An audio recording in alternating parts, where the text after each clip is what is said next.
Puji Tuhan, kabar baik Bu. Oke,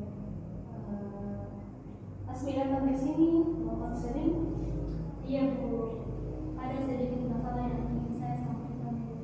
Oke, nanti kita bahas bersama ya. Mungkin kita perkenalan dulu ya, atau sudah kenal Ibu? Belum Bu. Oke, baik. Perkenalkan nama Ibu Warini.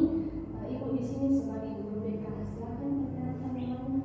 Nah, perkenalkan nama saya Asmiati dari Prodi Komunikasi.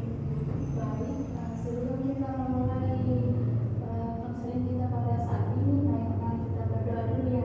Berdoa dimulai. Ya, sebelumnya Ibu mau tanya, apakah Asmi sudah pernah konseling atau sudah pernah mendengar kata konseling?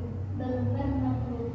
Oke, kalau begitu Ibu akan jelaskan apa itu konseling. Jadi konseling itu adalah proses pemberian bantuan kepada konseli atau siswa yang mengalami masalah. Tapi perlu diketahui bahwa tidak semua yang dialami konseli atau siswa itu bisa Ibu selesaikan. Asmi sudah paham? Paham Bu. Oke, baik. Selanjutnya dalam proses konseling itu Asmi harus terbuka untuk menceritakan masalahnya ke Ibu, karena kalau Asmi tidak terbuka, otomatis Ibu tidak tahu untuk menyelesaikan masalah yang dihadapi Asmi. Kemudian dalam konseling itu Asmi tidak usah takut untuk menceritakan masalahnya, karena apa yang diceritakan Asmi itu hanya Asmi dan Ibu yang tahu. Jadi Ibu tidak akan menceritakan ke siapapun. Kemudian apakah Asmi datang ke sini dengan inisiatif sendiri atau ada yang disuruh? Inisiatif sendiri Bu. Jadi tidak ada paksaan dari orang lainnya. Iya Bu. Oke, sampai di sini apakah Asmi sudah paham atau ada yang mau ditanyakan? Sudah paham Bu. Baik, mungkin kita bisa mulai proses konselingnya. Asmi mengatakan tadi bahwa ada masalah yang dihadapi saat ini. Ibu di sini untuk mendengarkan masalah yang dihadapi oleh Asmi. Mungkin bisa diceritakan Asmi. Jadi begini Bu, saya setiap mau tampil merasa kurang percaya diri Bu untuk tampil di depan umum. Saya merasa tidak pantas untuk berdiri di depan umum Bu. Baik, Asmi boleh ceritakan lebih detail kapan kamu merasa kurang percaya diri? Misalnya kalau disuruh untuk presentasi di kelas, saya langsung panik, suara saya mulai bergetar dan rasanya semua orang memperhatikan saya. Baik, Ibu paham. Jadi kamu merasa sangat deg-degan saat harus berbicara di depan orang lainnya. Kemudian apa yang muncul di pikiranmu saat itu? Saya langsung berpikir saya pasti kelihatan bodoh, atau orang-orang pasti ketawa melihat saya berdiri di depan Bu. Ya, kalau sudah muncul pikiran seperti itu, bagaimana perasaanmu? Jadi saya merasa makin cemas dan pengen kabur dari depan Bu. Terus kemudian pernahkah ada pengalaman di masa lalu yang membuat Asmi semakin merasa seperti ini? Iya Bu, waktu saya SD saya pernah salah berbicara waktu disuruh baca puisi Bu.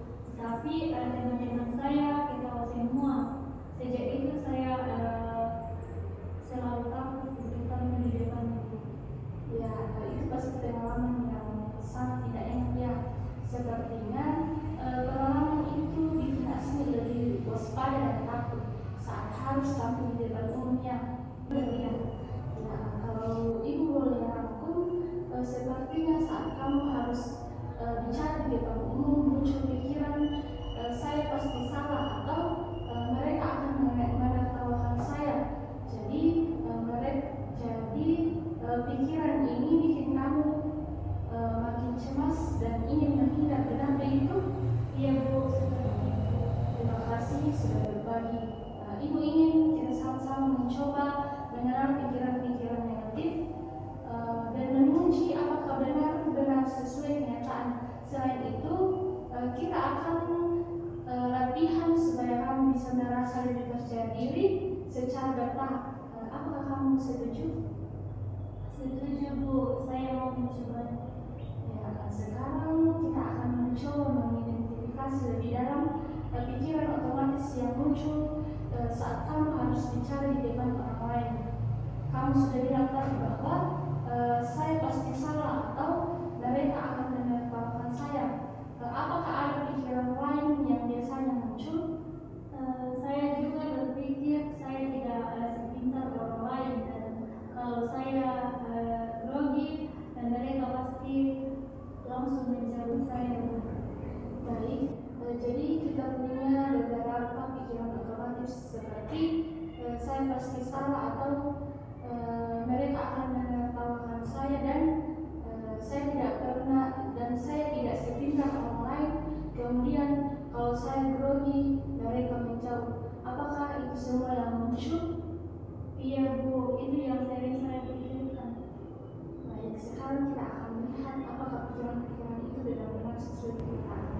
Ya baik, sekarang kita akan lihat apakah pikiran-pikiran itu benar-benar sesuai kenyataan. Pertama, Asmi mengatakan bahwa saya pasti salah atau pernah tidak kamu bicara di depan umum dan ternyata lancar atau ceritanya tidak seperti yang kamu bayangkan.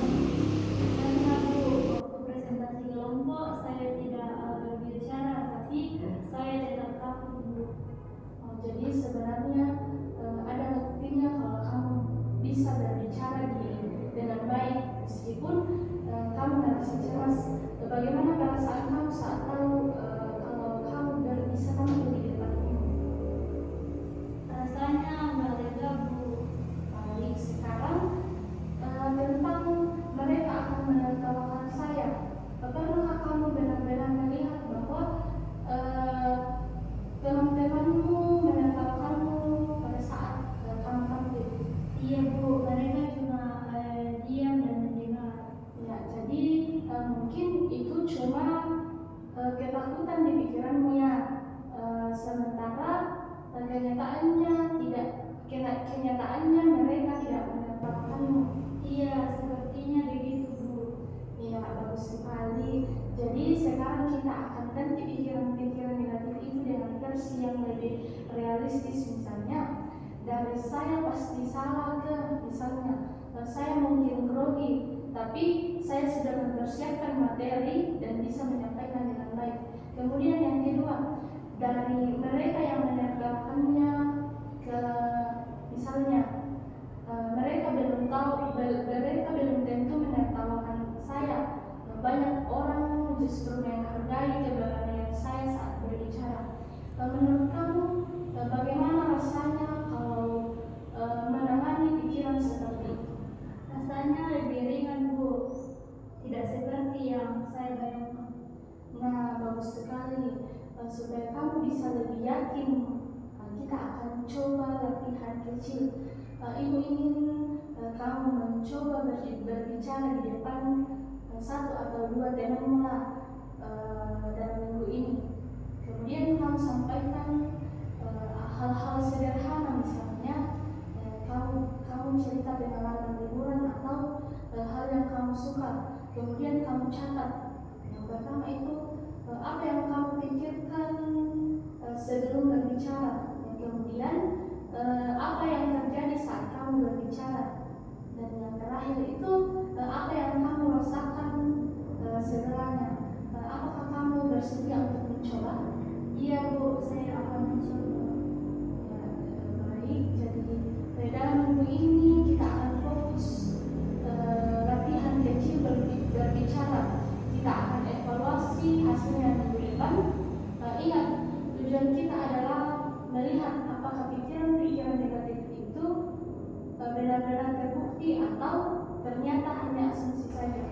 Iya Bu, saya merasa lebih siap sekarang.